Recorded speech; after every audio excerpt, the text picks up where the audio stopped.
DZUP 1602, kasali ka.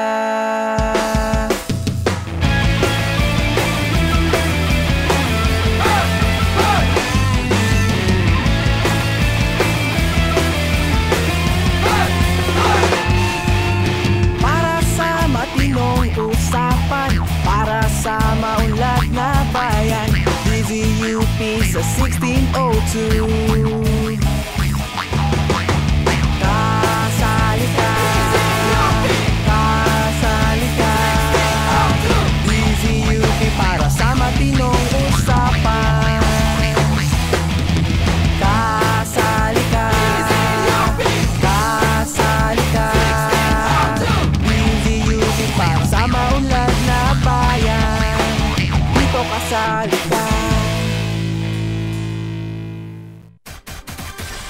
Sobrang saya't sigla sa DZUP 1602. Simula ng umaga sa boses ng estudyante. Mga programang likha ng mga estudyante para sa mga estudyante. Pagsapit ng alas 11, tara! Tugtugan na sa Talatugtugan kung saan ihahatid sa inyo ang magandang musika at masayang kwentuhan. Tuwing alas 12 ng tanghali, nakahanda na ang mga programa sa At Your Service para kayo'y paglingkuran at sumagot sa inyong mga katanungan. Sa alauna ng hapon naman, makinig, makisa at makialam sa samut-saring ide at adhikain ng mga programang may magagandang layunin sa advocacy. Aarangkada na pagsapit ng alas 2 ang Sali na Bayan na hatid ng Kodao, isang oras ng talakayan, mga isyu ng mga manggagawa, magsasaka at iba't ibang people's organization. Balitaan, balitaktakan at kwentuhan sa alas 3 ng hapon sa May Punto Ka Dyan. Pumasok na sa back-to-back na eskwelahan sa radyo, kung saan bida ang iba't ibang kolehiyo ng pambansang pamantasan, ang Radio School. 3 oras na, alas 4 hanggang alas 7 ng gabi. At tawagin na ang buong tropa pagsapit ng alas 7 dahil tropang radyo na, kung saan nabubuo sa radyo ang tropahan. Sobrang saya at sigla mula Lunes hanggang Biyernes. Kaya tara na sa matinong usapan para sa maunlad na bayan. Dahil sa DZUP 1602, kasali ka! DZUP Balita. Magandang hapon. Narito ang balita sa oras na ito. Nakaisa rin ang Simbahang Katoliko sa paggunita ng International Human Rights Day. Ayon kay Haro Auxiliary Bishop Gerardo Alminanza, hindi makakamit ang hustisya at kapayapaan kung magpapatuloy ang pang-aabuso at paglabag sa karapatang pantao. Binigyan din ni Alminanza ang patuloy na pagpatay sa mga anti-mining advocate na nakikipaglaban sa malakihang pagmimina sa bansa. Ilan pa sa mga nabanggit ni Alminanza na paglabag sa karapatang pantao ay ang kontraktualisasyon, pagtatanggal ng mga unyon at iba pang anti-labor policies na laganap din sa Cebu. Si Alminanza ay ang head convener ng Visayas Clergy Discernment Group, isang grupo ng tataguyod ng karapatang pantao ng mga maralitang tagalunsod. Ito po si Chris Lanzaderas para sa DZUP Balita. Susunod na ang Itanong Kay Engineer. DZUP Balita. Walang hamon na aatrasan, walang problemang palalampasin. Magtanong, makinig, matuto. Itanong kay Engineer. Magandang hapon po sa inyong lahat. Itanong kay Engineer, nagbabalik po ang inyong lingkod, si Dean Aura. Wala ang aking sparring partner ngayong hapon at siya po ay indisposed. Pero ako naman po ay makakatulong ko sa programang ito ay ang aking mga kasamahan sa Department of Chemical Engineering. Ang aming Department Chair. Good afternoon, Baby Lynn. Good afternoon sa lahat. Magandang hapon din. At malapit na ang Pasko, malamig-lamig na. Malamig na ang simoy ng hangin. And Christian, welcome back, our ating young faculty. Magandang hapon din po, Dean. Magandang hapon din po, Ma'am Bibilin. Yun nga po talagang, damang-daman po talaga yung, yung lamig ng yung simoy ng hangin ngayon. Mahirap nang gumising, no? Sa hirap po talagang gumising. Oo. So, kaya sana po ay yung hapon ay maging, maging productive, no, sa Itanong Kay Engineer. Kasi very, very important po ang ating paksa. Tayo po ay magpa-part 2. Nagbabalik po ang ating distinguished guest at ang ating guest po ay uli-muli nagbabalik po si Engineer Elsie David. Good afternoon. Good afternoon, Dean Aura and Baby Lynn, my friend Baby Lynn and July. Pero baka sakaling hindi kayo nakakinig last week, bigyan natin ng konting introduction ng ating panauhin, Christian. Okay po, so ating panauhin si Engineer Elsie David. Siya po ay gumraduate ng BS and Masters ng Chemical Engineering sa University of the Philippines, Diliman, dito sa ating pamantasan. Nagturo din po siya sa loob ng 17 taon, mula 1980 hanggang 1997. Tapos po lumipat po siya, naging manager ng Market and Product R&D ng GG Summit Petrochemical Corporation at ngayon siya ay kasalukuyang Assistant Vice President for Product and Marketing ng nasabing kumpanya. Siya rin po ay isa sa mga direktor ng Samahan ng Pilipinas sa Industriyang Kimikal o SPIC. So, Wow. Oh, thank you very much for coming back to our program, Miss Elsie, Engineer, and of course, talagang napaka-timely ang ating usapin ngayon, no? So, ang nag-ending tayo last week, no? Nasinimula na natin yung usapin ng yung mga bagong ordinance ngayon sa mga local government na yung no plastic ban, no? Yung lalo yung mga plastic bag. So, doon tayo mag-center, no? So, sa ating mga tagapagalitan, gagawin po natin ay hihingi po tayo ng sa ating resource person ng konting kaalaman ng ano ba yung mga environmental impact issues versus also yung climate change issues ng itong usapin ng plastic bag versus paper bag. Okay. Yan. So Miss Elsie, ano ba yung environmental impact nung itong dalawang ito? Okay. Paano natin i-compare? Yan, Din Aura. Bago ko i-discuss yung medyo technical to, no, di ba? Na environmental impacts. Ibig ko lang sabihin na sana kung meron na tayong government study in relation to Republic Act 903 na life cycle assessment study ng plastic bag versus alternatives ay hindi ko na kailangan masyadong i-explain ito dahil yun ay makukover. Itong mga ito ay makukover ng such a study. So sa ngayon wala pa tayong wala study. pa. Dapat yon ay natapos nung 2001 hanggang ngayon ay wala pa tayong study at ako po ay nasa technical working group nga pala ng National Solid Waste Management Commission na pag-aaralan ito upang alinsunod sa RA 903 ay malaman talaga nating lahat kung ang plastic bag ba ay isang non-environmentally acceptable product o hindi. Isa ito ang matuloy na, ang pagpapatuloy, and pushing for this study to occur or to happen, proceed, is one of the provisions. Is one of the things that the SPIC BOI group is trying to have done, trying to finish.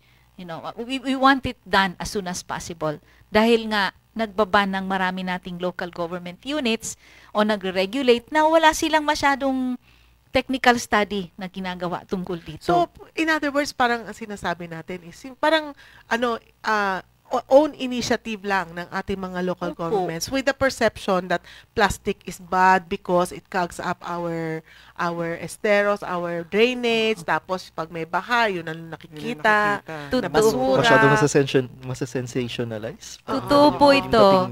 Wala pong life cycle assessment study pa dito sa Pilipinas. So, kumbaga, perception lang ang pinagbabasihan natin kung bakit tayo lumilipat ngayon sa paper versus plastic. Opo. I see. Okay. So, ito ngayon, once and for all, meron tayong technical study na ipro-provide para mabigyan talaga ng linaw sa ating mga decision makers. At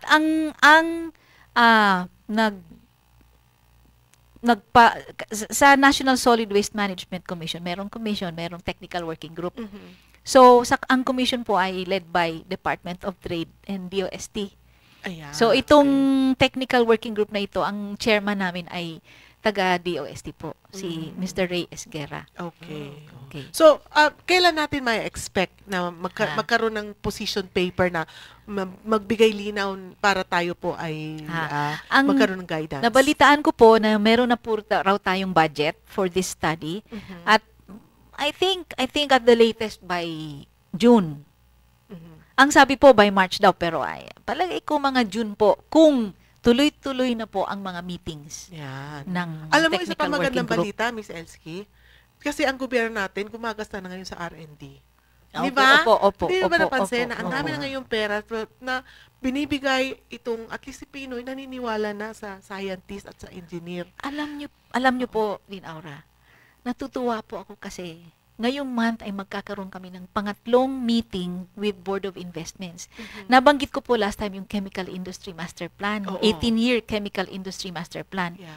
Meron po kaming 6 strategic goals doon. And ngayon may regular meeting kami every month. Meron kami mga action plan.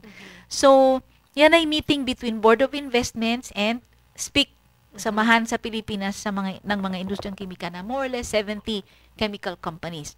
Ang maganda pang balita sa mga taga-UP Chemical Engineering ay, ang presidente po ng SPIC ay dati kong estudyante. Siya po ang industry champion, si Wow. Bobby Batungbakal. Oo nga. Naging speaker natin ang si Bobby. At ang counterpart naman niya sa Board of Investments na inassign ni Undersecretary Cristobal para tumulong sa chemical industry mag-navigate towards transformation. Itong period nga ito ay siya din ang tumulong dati sa SAP Semiconductors and Electronics. Ay napaka-successful po. Ito po ay kaklase ni Bobby. So, dyan alumni si din natin. director ng BOI, Eris Manalo Kagatan. So, sila po ay magkaklase at Mga dating estudyante. Aba, Matanda ako na po ay- tayo. Aray ko. ako po ay natutuwa. Kapag kami ay nagmi-meeting, natutuwa pa ako sapagkat nakikita nyo po kung paanong Kailangan yung lang talaga, mga estudyante diba? ang Tayong UP, tayo UP ay is still talagang very much present tumulong sa there. sarili nating bansa. No? Let us believe in the Philippines. Pagpapausad ng Oo, chemical oo. industry. Yan, that is good news. So, balik tayo, Ms. Okay, Elsie. sige. Ano ba yung environmental impact? Yung comparison ng environmental impact ng plastic versus Okay. bag. Ito po, Paper bag. ang gumawa po ng study ito ay yung counterpart ng DNR sa UK, UK Environment Agency. At tinignan po nila ang iba-ibang impacts. Ang unang-una po ay yung deposition, yung acidification. Paano nagiging acidic po yung ating mga oceans and seas? Dahil may mga acids na nadadagdag sa tubig na ang resulta po niyan ay bumababa ang mineral content ng tubig na ang nangyayari, yung mga organisms doon, like yung fish, aalis na lang doon kung wala na yun. So, for instance po, yung ocean acidification na nangyayari ngayon sa Australia, na nag-result in a UN initiative noong August 12, 2012, ang tawag nila ay Oceans Compact. Ito po ay dahil sa coral bleaching na nangyayari na. Pag nag-bleach na po yung corals, hindi na siya pwedeng sustain ng marine life. So, namumuti. Ang tawag doon, namumuti dahil na acidic yung na. corals. Opo, pag namuti ang corals, wala nang minerals, hindi na siya pwede mag-sustain So, ng ang mga... epekto nun, wala nang isda. Aalis na yung isda. So, sa Maghahanap na siya ng ibang lugar. habitat. Opo. So, yung sa Great Barrier Reef, alam niyo po bang ang iniisip na nila ay maglagay ng mga shade cloths over the dagat, sa ibabaw ng dagat. Maglalagay na kulambo. Ng kulambo. Hindi po kulambo, kundi, Ay, hindi pala. actually, parang kulambo, pero kailangan siya, hindi lulusutan ng araw. Parang payong. Opo, yun, diba? yung ganyan. Papayungan mo na ang corals. Opo, imagine, sabi nga ng mga scientists, hindi ba naman talaga namang anong klaseng idea ito, pero talagang kailangan na natin It has to gawin. be done. Opo. At kung kung many years from now ay hindi tayo titigil, hindi natin imo-monitor at hindi natin pipigilan ang water pollution, ay mangyayari din sa Pilipinas yan. On that note, naku, magandang kaisipan. Pero, kailangan na tayo mag-break, Christian. Ang DZUP 1602 ay kasapi ng KBP, kapisanan ng mga broadcaster ng Pilipinas. DZUP 1602, kasali ka. Kasali ka. Oo nga, kasali ka. Alam mo ba yung issue tungkol sa Oo, pagna- narinig ko na yan. Kasali ka. I don't believe that. Kasali ka. So what? Ganun Pero kung talaga eh. tutuusin, mali yung Kasali nagsasali dyan ka. sa sinasabi. Hindi dapat Kerry, ganun ang okay pagtrato lang. sa You kanila. gotta be kidding me. Hindi magaling Ah, sorry ka dyan, Mars. Ikaw, kasali ang opinyon mo. Matinong usapan para sa maunlad na bayan. Dito sa DZUP 1602, Kasali ka! My girl, oh my gosh! Have you guys heard? Oo nga, sabi nga ng teammates ko, sobrang cool daw nun eh. Stig. Karapatan nga naman ng bawat mamamayan ang ma-expose sa iba't ibang klase ng media. So, being your unspoken leader, I suggest na simulan na natin. Ready! Game, bro. Handa na! Let's start. Be part of the hippest barkada to hit the airwaves. Tune in to Tropang Radio from 7 to 8 p.m. daily.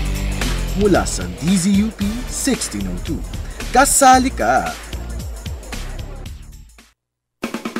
Pagyamanin ang kaalaman tungkol sa iyong kalusugan at maging handa laban sa anumang karamdaman dahil ang kalusugan mo ay mahalaga. Your health matters. Tuwing Martes, alas 4 hanggang alas 5 ng hapon, Health Matters. Dito lang sa DZUP 1602, kasali ka.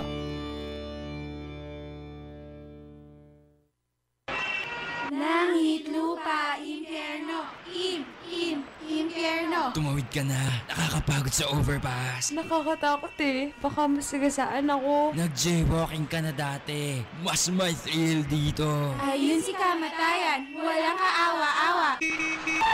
Makikipagpatintero ka rin ba sa mga sasakyan? Ang buhay ay hindi isang laro. Tumawid sa tamang tawiran. Isang mensahe mula sa DZUP 1602. Kasali ka! A, B, A, B, A, B, A, B, A, B, A, B, B, O, O, A. Makakatulong ang dugo mo. Madaling magbigay, mag-donate na tayo. Ang pag-donate ng dugo ay hindi lang makakasagip ng ibang buhay. Makakabuti rin ito sa iyong kalusugan. Isang paalala mula sa DZUP 1602. Kasali ka! Itanong kay Engineer. Good afternoon, magandang hapon po sa inyo. Nagbabalik po ang Itanong Kay Engineer, si Dean Au po at aking mga kasamahang dito sa DZUP program ng inyong lingkod.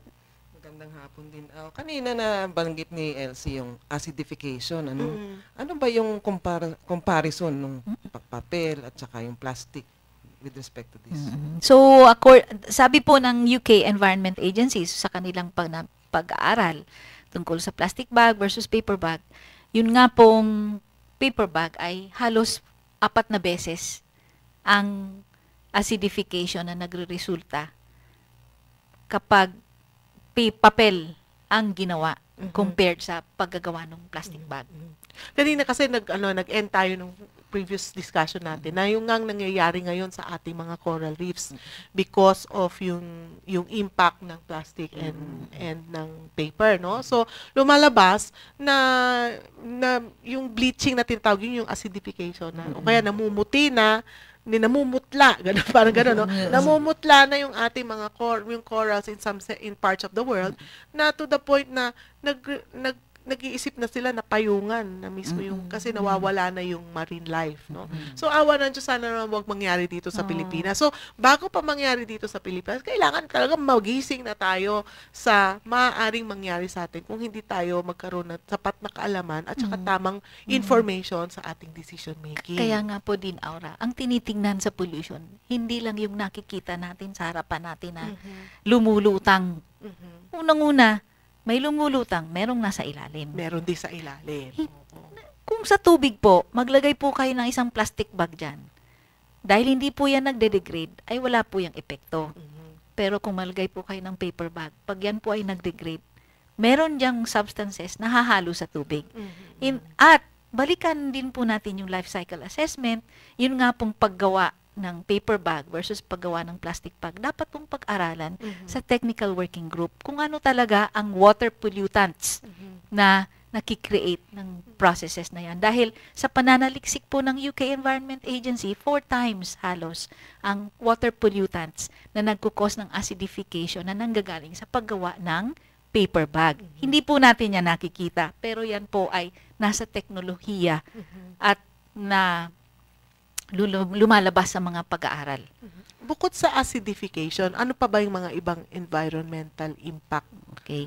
Ang dalawa pa pong nagsa-stand out ay yung tinatawag terrestrial ecotoxicity o yung pagkukos ng mga sakit or damage sa land-based organisms. At so paring magkasakit ang ating mga manok. Halimbawa, yung kinakain natin. Opo. Kaya tayo mismo. Ay, pala. Iba pa yun. Iba pa yung sa mamaya tao. po yun. Opo. Sige. So, yun yung terrestrial. Yung mga flora and fauna. Mga puno, mga halaman, mga basta nasa land, on land. So, on land na yan, hindi on water. Diba? Kanina water, on land. Sinasabi naman na mga 15 times ang impact ng paggawa ng papel. Kanina sa yung terrestrial acidification times 4. Ngayon 15 times. Times 15. Almost 15 times. Ang effect ng paper bag versus sa plastic bag. Yun po, sa pag-aaral yan based on life cycle assessment. Kaya po nga ako, pag in-offeran ako ng paper bag, hindi po dahil sa ako ay nasa plastics industry, ay sasabihin ko po, hindi na po. Dahil alam ko yung mga impacts na ganyan eh. Ang pinakahuli po, marami pa pong ibang impacts, pero meron ding freshwater aquatic ecotoxicity, marine aquatic ecotoxicity, merong eutrophication, pero ang isa pa pong gusto kong i-highlight ay yung human toxicity, which is the ability, it could cause illness or death. In terms of human toxicity, almost 16 times yung impact ng paper bag manufacture. Yung technology niya.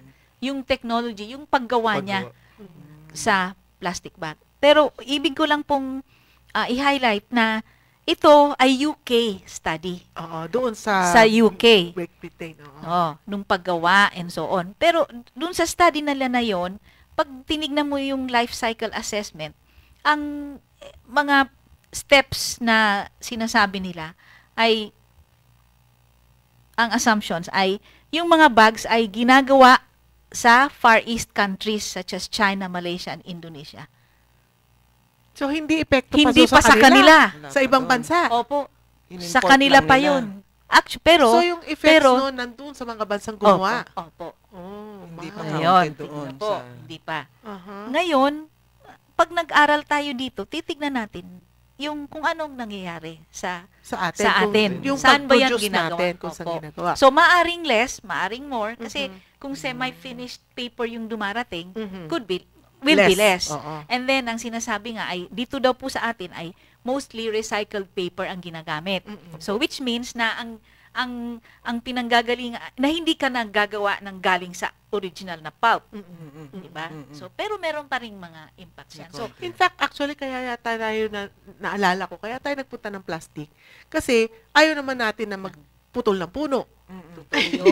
Pero hindi po. Nagtitipid tayo ng papel, ni-recycle natin ng paper, dahil ayaw naman natin magputol ng puno. Yung pagpuputol ng puno, totoong kailangan mong magputol ng puno para sa papel. Pero, yung pagpuputol ng puno ay hindi nangyayari sa Pilipinas. Doon sa ibang bansa, meron silang tinatawag na tree farms na talagang sadyan silang nagpapatubo ng mga kahoy para gagawing papel. Pero ang dumarating sa yung mga yon na good quality pulp ay ginagamit nila sa higher value paper products na hindi yung papel na paper bag yan. Hindi pang bag. Pero hindi pang balot. Ang disadvantage niyan, yung mga pambalot natin, dahil recycled, galing siya sa recycled pulp, mahina na. So, madali na mapunit. Kaya, ang disadvantage niyan, imbis na isang bag ang gagamitin mo, dalawa na. So, papasok din yan sa life cycle assessment study namin sa technical working group sa national. Na siyang aabangan natin. Opo, abangan niyo po yun. So, in fact, so, sa paggagawa ng life cycle assessment dun sa UK, maraming mga assumptions na magbabago yan dito sa kapag ginawa natin sa perspective natin sa Pilipinas. Okay. So, I think as far as yung impacts ng mga plastic bags sa environment, na-discuss na po natin except climate change. So paano po ngayon naka-apekto sa climate change yung yung impact ng nung papel sa nung plastic? Bago ko po i-discuss yun, ay i-highlight muna natin gaano ba kaimportante ang climate change sa Pilipinas. At dahil napaka-importante nito sa Pilipinas, hindi tayo dapat gaya-gaya sa ibang bansa na balewala sa kanila na hindi sila masyadong naapektuhan ng climate change.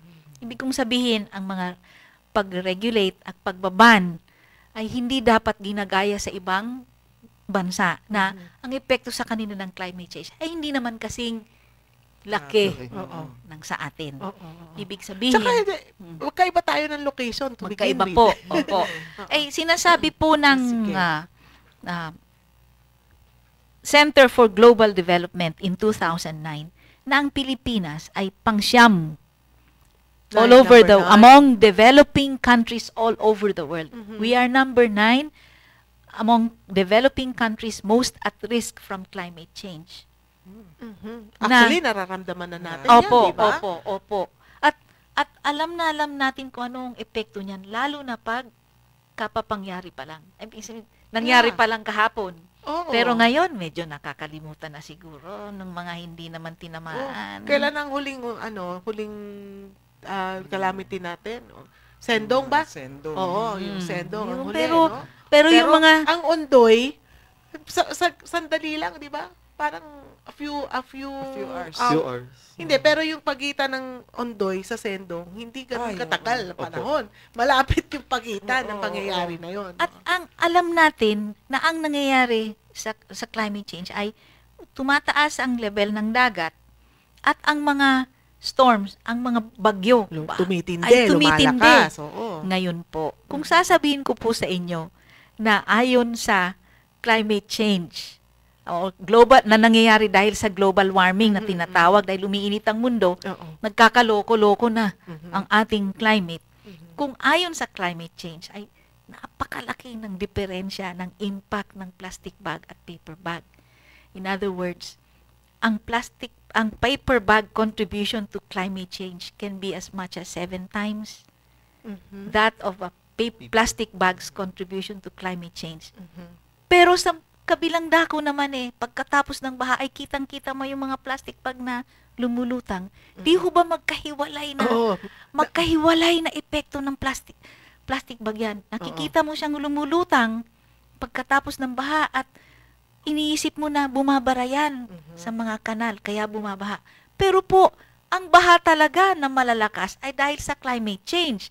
At ang contribution ng paggawa ng paper bag ay 7 times ng paggawa ng plastic bag sa climate change. Ano po ba ang ating pipiliing solusyon? Yun na ngayon ang kailangan natin. Bigyan ngayon ng science, di ba? Diba? Yan ang kaya importante yung pananaliksik natin na tayo mismo ang nag-aaral. So, ang binabasehan ko po ngayon ay yung pag-aaral sa UK. Kaya napakahalaga na abangan natin at matuloy na ang pag-aaral dito sa Pilipinas. Ayon pa sa Center for Global Development, among developing country cities po with the biggest populations at risk from storm surges. Ano yung storm surges? Yung biglang lalakas yung storm, like kapareho nang nangyari dyan sa Manila Bay dati. Yung tumaas masyado yung tubig. Alam niyo po bang among those cities with largest populations ng developing countries, ang number 1 po ay Manila. Most at risk kaya hindi talaga from storm surges. Na nangyari yun sa atin. At bigyan po natin, pagtuunan natin ng pansin ang climate change sa isyong ito ng pagbaba ng plastic bag na sa halip na plastic bag ay papel ang ginagamit na mas malaki di hamak ang epekto sa climate change. At ang Manila po ay sa January ay mag-implement na ng kanilang plastic bag ban. Pati ito po ang malaking epekto sa atin sapagkat pati Divisoria na kung saan nag-uumpisa ang lahat ng mga kalakal ay bawal ang plastic. Paano po natin gagawin yun? Nako, okay. So, among 25 developing country cities, number 1 Manila, highest at risk from storm surges. Number 23 Taguig, number 25 Caloocan. Kaya at the very least, we would expect that these cities, if they are banning or regulating plastic bags, will review. We'll have to look at all these studies. Yung studies natin. Dahil sila ang highest at risk from storm surges. Okay, so hihinto muna tayo, Miss Elsie. Tayo po ay magbibigay daan po sa konting paalala ng ating istasyon. Ang DZUP 1602 ay kasapi ng KBP, kapisanan ng mga broadcasters ng Pilipinas. DZUP 1602, kasali ka. DZUP 1602, kasali ka. Para sa matinong usapan, para sa maunlad na bayan, DZUP sa 1602. Kasali ka. Kasali ka.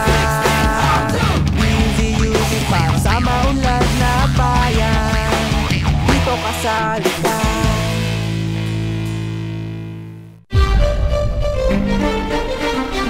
Taong 1957, 55 taon na ang nakararaan.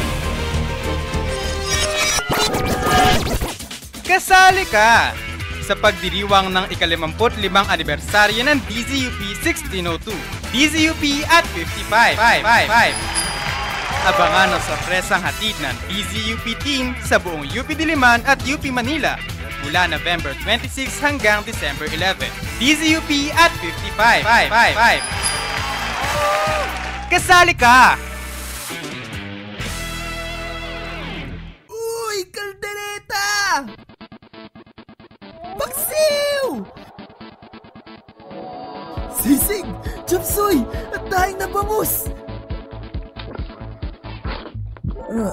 Busog na ako, pero ang dami ko pagtira. Huwag maging takaw tingin dahil sayang ang pagkain. Siguraduhin ang laman ng plato ay yung wasto lamang. Isang paalala mula sa DZUP 1602. Kasali ka.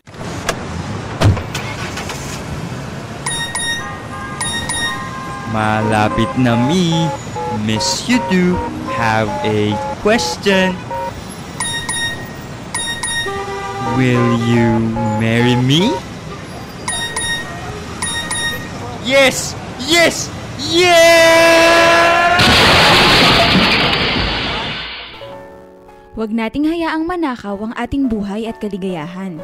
Ating cellphone ay ibulsa habang nasa daan. Isang paalala mula sa DZUP 1602, kasali ka. Itanong kay Engineer. Magandang hapon po, nagbabalik po ang Itanong Kay Engineer. Very interesting ang ating pausapin, Baby Lynn. Napaka-exciting na at marami tayong natututunan. Actually, nalito ngayon ako, di ba? Kasi parang nagbabalik isip tayo ngayon doon sa mayroon tayong bagong direction, mga initiatives na gaya-gaya ng mga ibang mga sityo, and yet parang hindi yata natin nakita. Napag-aralan. O kaya hindi natin nakita naman yung the other side. The other side. Pero ang ating objective ngayon sa ating palatuntunan really is magbigay ng kaalaman and then let the people decide, and give them an informed decision, and this is one opportunity. So thank you again for Miss Elsie for providing us with this opportunity to talk about it, para napag-uusapan natin lang. Kasi apektado tayo lahat, di ba? Oo nga po. So yun nga, since parang mainit nga na usapin ng tungkol sa global warming, dapat yata nabihan muna natin ng parang kaalaman muna yung mga tagapakinig natin. Ano nga ba po yung mga nagkakos ng global warming? Okay. Ito, nung mga unang panahon, hindi ito pinag-uusapan. Pero matagal nang nasa science and technology references and studies ang global warming. Yun nga lang, hindi tayo tinatamaan ng pagkalalakas na bagyo, kaya wala tayong interest na intindihin ito. So, at saka, kaunti pa lang ang Pilipino. Kakaunti pa lang tayo, di ba? Malawak pa ang lupain. Parang yung per square meter area ng isang tao ay malawak pa. Kaya nga, ang importante din, Aura, ay lagi tayong updated sa technology sapagkat pag may dumating na information na bago o study na bago, dapat natin itong isama sa ating pagtingin sa mga issues. At more often than not, nagbabago ang ating mga desisyon.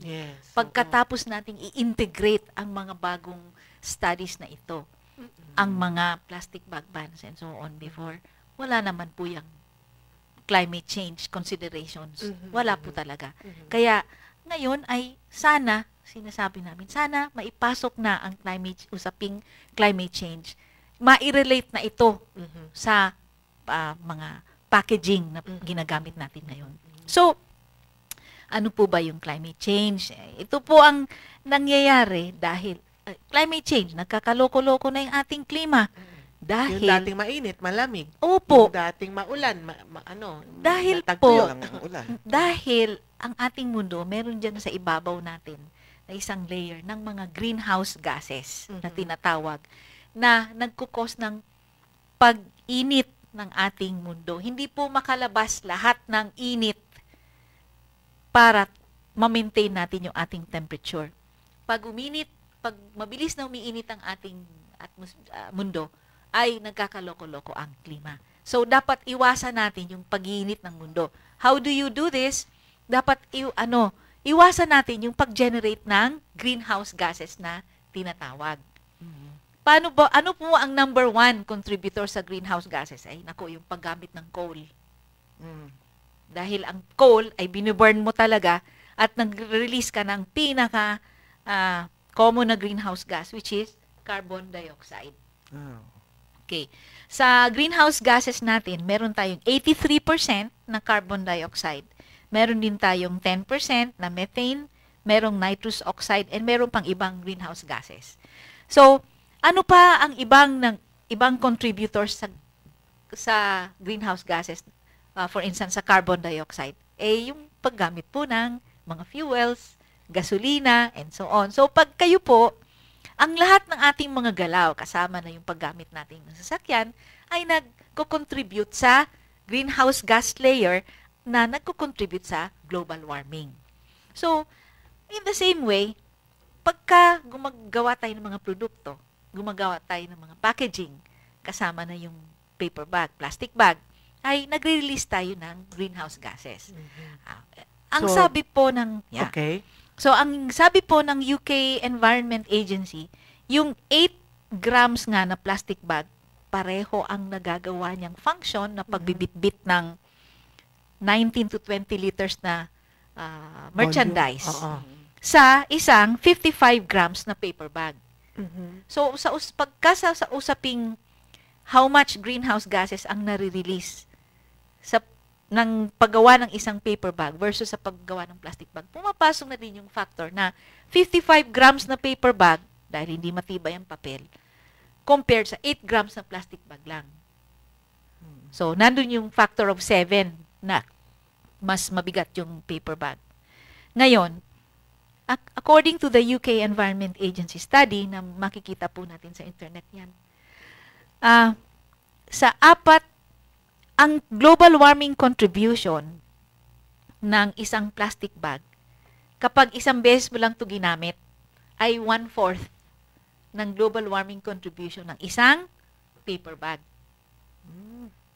Ibig sabihin, 4 times ang global warming contribution ng isang paper bag. So, halimbawa, meron akong kaibigan na ang gusto niya gamitin ay papel. Ako naman, gusto ko gamitin ay plastic bag. Sa 4 na trips to the supermarket, para pareho kami ng global warming contribution, ang gamitin niya dapat yung papel niyang bag 4 times. Pero ako, pwede akong kumuha ng 4 na plastic bag. Isang bagong plastic bag every time sa 4 na trips. Pag ginawa namin yon na siya, isang paper bag lang in the 4 trips, the same paper bag. Ako, I always get a new plastic bag for those 4 trips. Pareho kami ng global warming contribution. So, equal ang contribution. Equal ang contribution. Opo. Pagka naman, kung ang plastic bag ko ay gagamitin kong pambalot ng garbage pagdating sa bahay, kumbaga nare-reuse ko yun eh. Ang dapat naman ay yung paper bag niya ay 7 beses niyang gamitin. Aabot kaya yun? 7 beses niya.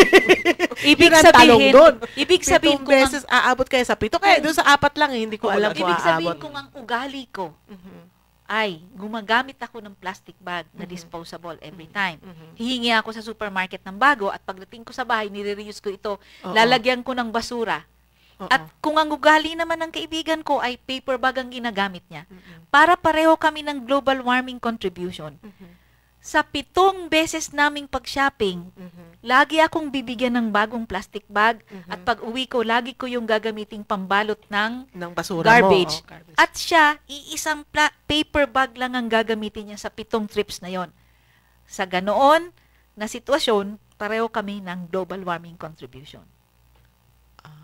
So, behavior din, bale, ang issue dito. No, Opo. na iba namang perspective ang pinapakita natin, no? So, yung paggamit ng plastic ay may contribution yung paano mo siya paano mo siya i-extend. Kailangan i-reuse mo o kaya gagamitin mo siya for another purpose. No? So, kasi pero this is ito yung perspective ng global warming, no? Global warming. Iba yung kanina perspective na pinakita natin dun sa environmental impact, no? Kasi environmental impact yung nakikita natin kasi yung basura o kaya yung gano'n, yung parang yung degradation, toxicity. Ito naman yung habit, yung parang yung effect sa atin, no? Yung the way that we will have to do things so that both to have yung contribution, in terms of contribution to the impact to global warming. So parang din pag mas maraming beses mo ni-reuse, lumiliit yung impact mo sa global warming. Ang contribution. Whether plastic or paper. Yes, of course. So even if paper, if you reuse that paper bag, in fact, they say, you have to reuse your paper bag. Use it and reuse it so that the total number of uses is 7. Para pareho tayo ng global warming contribution. Pero ako, bago lagi ang plastic bag ko every trip. At pag uwi ko, ay gagamitin ko lang siyang pambalot ng basura. Dito na ng papel, madali pong masira. Ang problema niyan, pag nasa counter ka palang napunit, nagdoble ka, uy, ibig sabihin 14 times ako dapat na may bagong plastic bag. So it's important to think about the function of the packaging. Ano ba ang dapat niyang gampanan na? Ano ba yung pangangailangan ko? Ba't ako gumagamit ng bag in the first place? Yes. Okay. But also, Adin Aura, I think what I would like to point out is, kung ang plastic bag mo ay gamitin mo 3 times, nako, hindi yan mapapantayan ng paper bag. Napakaliit ng global warming contribution mo. See, pag 1-to-1, you use the plastic bag only once, the paper bag, you have to use it 4 times. In other words, 1/4 ang global warming. Pag ni-reuse mo siya as ang plastic bag, pag ni-reuse mo as for garbage, 1/7 na lang ang contribution niya compared sa paper bag. Pag ni-reuse mo ng isang beses pa na hindi mo agad ginamit sa basurahan. Kunyari, ginamit mo, pinambalot mo ulit, bumalik ka sa supermarket, hindi ka humingi ng bagong bag. At yun ulit ang ginamit mo. Parang siguro 1/12 o 1/11 na lang. Paliit ng paliit. Hanggat inuulit mong gamit. So, dapat tayo, ang mga plastic bag ay tinatago natin. At gagawin nating reusable bag. Hindi po kailangan ng plastic bag ay makapal para maging reusable. Yan pong maninipis na plastic bag, reusable po at least 2-3 times. Okay. O sige. So now we have to go for a break. Tapos siyempre magra-wrap up tayo ng mga ngayon ang mga tips na pwede nating iwanan, no? Anong messages na pwede nating iwanan sa ating mga tagapakinig ngayon patungkol sa usaping plastic bag, paper bag, at yung mga eco bag. Puntahan na rin natin yung mga eco bag na yan. So, magbabalik po ang Itanong Kay Engineer. Huwag po kayong aalis. Psst! Kasali ka. Oo nga, kasali ka. Alam mo ba yung issue tungkol Oo, narinig ko na yan. Kasali ka. I don't believe that. Kasali ka. So what? Ganun Pero kung talaga. tutuusin, mali yung Kasali ka. Hindi dapat ganun ang pagtrato sa kanila. You gotta be kidding me. Hindi magaling ka dyan, Mars. Ikaw, kasali ang opinion mo. Matinong usapan para sa maunlad na bayan. Dito sa DZUP 1602, Kasali Ka! Quadro? Cantos. Usapang masaya at usapang matalinghaga. Mga kwentong kutsero at kwentong barbero. Tambayan! Ng mga manunulat at mambabasa. Guro't estudyante. Artista at artistahin. At iba pa. Isang proyekto ng Likhasan Institute of Creative Writing ng UP Diliman. Tuwing Lunes, alas 5 hanggang alas 6 ng hapon. Sa DZUP 1602, kasali ka!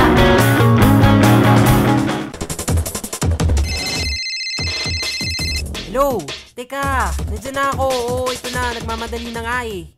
Kung ito ang laging eksena tuwing may pasok o lakad ka, kapatid, magbago na. Umalis ng mas maaga sa bahay at maglaan ng sapat na oras sa pagbabiyahe. Ang pagiging maaga sa klase, opisina, meeting o saan man ay pagpapakita ng respeto sa mga taong iyong tatagpuin. Isang paalala mula sa DZUP 1602. Kasali ka! Wow! Si Superman! Idol ko yan eh! Bakit mo idol si Superman? Kasi malakas siya. Oo nga no! Sana may superpowers ako para makatulong rin ako sa iba. Hindi kailangan ng pambihirang lakas o kapangyarihan para maging superhero at makatulong sa kapwa. Pwede ka maging super sa pamamagitan ng maliliit ngunit mabubuting gawa. Isang paalala mula sa DZUP 1602. Kasali ka! Itanong kay Engineer. Magandang hapon po. Nagbabalik ko ang Itanong kay Engineer at ang ating special guest ay si Engineer Elsie David. So, nandun tayo ngayon sa comparison ng yung epekto ng plastic and paper sa climate change, no, yung global warming. At ang informasyon po na binigay sa atin ay apparently yun nga, we have to ang impact ng plastic is less because there's an opportunity to use it. Para maging equal siya, ang paper bag 4 times mong gagamitin versus 4 na bagong plastic. Pero pag ako naman ay nag-reuse ng aking plastic, halimbawa, binili ko sa grocery yung plastic ko, ginamit ko siya na pang-wrap ng aking lalagyanan ng basurahan ko, ay nagiging 7 times. No? Yung epekto. Kailangan 7 times kung gagamitin yung aking paper bag versus 7 times kung ginamit yung plastic. No? So, ngayon, ang tanong doon, yung quality ba ng paper bag natin ay maglalast ng 4 or 7 times. No? Para maging equal ang effect. Oo. Meron tayong mga bagong products ngayon, di ba? Yun nga po, kasi since parang nagiging in terms of parang tibay, kasi yun nga, since na-bring up nga siya, since di ba parang dati plastic, tapos biglang pinupush nga tayong gumamit ng paper bag, kung in terms of tibay po, di ba may mga cotton bags po tayo na parang na parang pwede ring gamitin. So ano po ngayon yung parang contribution ngayon, in case man, kung may contribution nga naman, ang paggamit ng cotton bag sa global warming. Okay. Ang cotton po ay pinag-aralan din ng UK Environment Agency. Yung cotton bag nila ay 183 grams versus yung plastic bag na 8 grams lang. Dahil sa napakaliking difference ng weight ng yun, ay nakita nilang napakalaki ng impact sa global warming at sa environment ng paggamit ng kaisa-isang 183 gram na cotton bag compare sa 8 gram plastic bag. This is to contain po the same volume. The same. Actually, I think it was a little bit more. Global. I think it to do the same function, but I think that at that time wala silang makuhang mas saktong-saktong size ng plastic bag. So, mas malaki ng kaunti yung cotton bag. Ngayon, ito naman yung finding nila. Kung meron daw pong magkaibigan na yung isa ay gusto cotton bag ang gamitin at yung kaibigan namang isa ay gusto plastic bag ang gamitin, para pareho yung kanilang global warming potential, kailangan sa 131 trips to the supermarket, yung gumagamit ng cotton bag, yung bag na yun lang ang kanyang gagamitin. Same bag. Pero yung kaibigan niya, parating may bagong plastic bag. Pareho sila ng global warming contribution. So, ang global warming contribution ng isang cotton bag ay 131 times ng global warming contribution ng isang plastic bag. Ngayon, kung yun namang gumagamit ng plastic bag ay pag-uwi niya, at the very least ay ginagamit niya itong pambalot ng basura, ang global warming contribution na ng isang cotton bag ay 327 times. Times 3 na. Dahil nagre-reuse yung gumagamit ng plastic bag eh. Dumadami yung gamit ng Oo. plastic. So, kumbaga, lumiit yung global warming contribution ng plastic bag na ginagamit pambalot ng garbage compared sa cotton bag. So, tandaan nyo po, pag nagregalo po kayo ng reusable cotton bag sa inyong kaibigan, kasama po dun yung kakabit na responsibilidad nyong i-inform sila, hindi ka na magmula ngayon pwedeng gumamit ng disposable bag. Kailangan 327 times mong gamitin yan. Yung cotton bag. Dahil niregaluhan kita niyan. Kumbaga isang taon. Oo, once every day. Kaya siguro po, dapat pag-isipan nating maigi kung ano yung behavior ng ating kababayan na gusto nating ma-develop. Dahil tayong mga leaders ng local government units at national leaders, pag tayo ay gumawa ng isang ordinansa, automatic susundin po yun dahil pagmumultahin natin ng mga tao pag hindi sumunod. Tama po ba yun? Hindi po kaya ang bagyong lumating sa atin na napakalakas next year, meron kayong contribution doon? Oo, kasi magkakaroon tayong contribution dahil kung nag-change tayo ng behavior Bali, napilitan tayo lahat na mag-change ng behavior dahil sa ordinance na no plastic. So, pupunta na ngayon tayo sa paper. Tapos, yung iba din, yung mga eco bags na tinatawag, So, parang lumalabas nung Miss Elsie na we're talking about behavior. It's not really about the product itself. But dapat sana pinag-usapan natin ano ba talaga yung behavior at saka yung anong epekto ng behavior natin. No? So, we now have, again, very, very sad that we are now down to the last 5 minutes of our program. So, we have to wrap up at mag-iwan tayo ng konting message. No? Ano ba ang maiiwan mong message ngayon? After all of these discussions, na banggit natin ang effect ng based on life cycle study analysis na in comparison ang plastic versus paper bag, ang impact niya sa environment, at saka ngayon ang epekto naman sa global warming. Ano ngayon ang palagay mong message natin? Anong magiging palaisipan na pwede nating iwanan sa ating mga tagapakinig? Number 1 po, isipin natin na hindi tayong mag-isang namumuhay sa mundong ibabaw. Na tayo ay collectively, we can change the way things, we can change what's happening in the world, especially sa global warming. At napakahalaga sa mga Pilipino na maging very conscious about global warming dahil tayo ay among the we are 9th among developing countries most at risk from global warming. Lalo na po sa taga Manila, Taguig, and Caloocan dahil sila ay lalo na sa taga Manila at highest risk from storm surges due to global warming. Ngayon, pangalawa, since hindi tayo mag-isang namumuhay, ay maging very conscious tayo sa ating mga habits. Karamihan ng mga ginagamit natin sa pang-araw-araw ay manufactured. Kung ito ay manufactured, ginamitan ito ng fuel sa pagmamanufacture na nagre-release ng greenhouse gases. Kahit ano pa man ang ating ginagamit, gawin natin ay magtipid. Bawasan ang paggamit ng mga ito. Pangalawa, mag-reuse.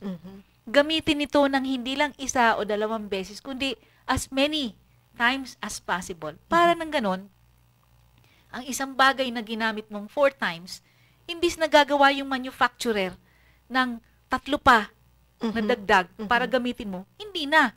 So, nababawasan yung kailangan niyang gawin. Kahit po ako ay nasa plastics industry na kumikita ang kumpanya namin sa paggawa ng plastic resin, hindi ko po ina-advocate na magtapon tayo ng mga disposable bags. Ang amin po ay gumamit tayo ng reusable bags. Huwag tayong magtatapon lang basta sapagkat unang-una, makalat. Nahihirapan ng local government units natin. Sa basura. Pangalawa, sa manufacturing, sayang yung mga resources na ginagamit. Yung raw materials, yung tubig, yung energy. Pag isang gamit lang, tapo na natin. In the long term, kahit na konti ang pinoproduce, pareho pa rin ang income kahit na kaunti lang, no? Because mas efficient siya. Itong plastic bag material, hindi naman ito lang ang pinupuntahan ng polyethylene na ginagawa namin. Ginagawa siyang mga pipes na daluyan ng tubig na iinumin natin. Ginagawang mga bote para lagyan ng toyo pati suka. Ginagawang mga packaging. So, hindi po lang ito plastic bag. Ang amin lang ay gusto naming palawakin ang kaalaman tungkol sa life cycle assessment at gusto naming lumutang ang katotohanan. Ano ba talaga ang dapat nating gawin? Hindi ba dapat pagtuunan ng pansin ang reusable bags na lang? Yes. Kung reusable bags na lang, edi tama po, pagbayarin ang humihingi ng plastic bag na bago. Pero dapat may bayad papel din. May bayad din. Di ba? Oo. Actually, dahil may negative impact din yun eh. Lilihis siya doon kung saan mas mura. Diba? So, dahil sa tinax mo ang plastic, dapat pag gumamit ng papel, dapat may impacts din siya. Meron ding impact. Kasi may impact din siya. Mas malaki nga yung impact. In fact nga, mas malaki ang impact. Yung mga hindi po, kasi po yung mga dating nag-regulate, hindi nagpapabayad sa papel. Dahil nung unang panahon, wala pa silang life cycle studies. So ngayon na nakikita na may negative impact din naman ang papel, na minsan mas grabe pa sa plastic bag, ay dapat hinga na rin natin ng pera ang tao pag humingi ng ganyang disposable bag. Okay, so thank you very much, Miss Elsie. At abangan natin yung study ng National Solid Waste Management Commission Technical Working Group tungkol sa local setting, plastic bag versus paper bag versus bayong versus cotton bag and the PP eco bag na yun po pala ay plastic din po yun. Yung eco bag, plastic material din pala yun. Kaya hindi po masama ang plastic. Okay. Okay, maraming salamat sa inyo, Miss Engineer Elsie David, sa inyong very, very interesting discussion with us. Na marami kaming natutunan. Sana mamulat tayo sa katotohanan. Let us weigh all of this information, di ba? Tapos dapat ang ating mga decisions are based on science, based on data, no, evidence, no? So para tayo hindi parang bulag, no, na basta na lang tayo sumunod at kumopya, no, dahil uso, no? Tama 'yon. At una sa lahat, balik tayo, 'di ba? Matagal na nating advocacy, reuse, recycle. Reduce, bawasan, reuse and recycle. Meron pong isa ngayon. Kasi reduce at point of reduce, magbawas sa pagkagawa pa lang. Design din. Reuse, gamitin, same article. Recycle, meaning, pwede mong gumawa into other forms. Recover. Pwede mo kasi, ang plastic bag kasi, ay pwede mo na ngayong gawing energy. In fact, ang basura, pwede mo nang gawing energy pang ilaw ng mga municipal halls, mga bahay-bahay. Correct. So, may 4 hours na pala. So, marami pong salamat sa inyo, Miss Elsie. Maraming salamat sa aking mga katulong si Dean, Dr. Babylin, at saka si Christian. Tayo po ay magpapaalam na po. Maraming salamat po sa inyong pagsubaybay. Huwag po kayong sanang magsasawa na subaybayan ang Itanong Kay Engineer. Magandang hapon po sa inyong lahat. Para sa mga praktikal na solusyon sa bawat pagkakataon, muling tumutok sa Tanong Kay Engineer. Tuwing Lunes, alas 4 ng hapon, titsi inyo ng DZUP 1602. Kasali ka!